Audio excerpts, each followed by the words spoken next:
Ayan guys, magandang umaga. Ipiplex ko lang po ang aming pinaglulutuan dito sa aming probinsya. Ito po siya.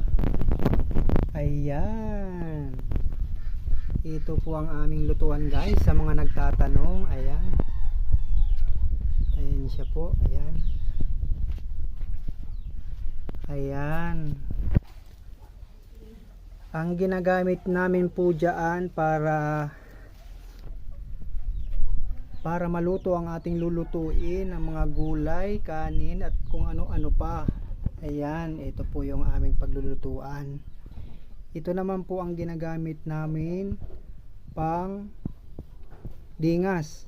Ayan po, ito ang aming ginagamit. Ayan.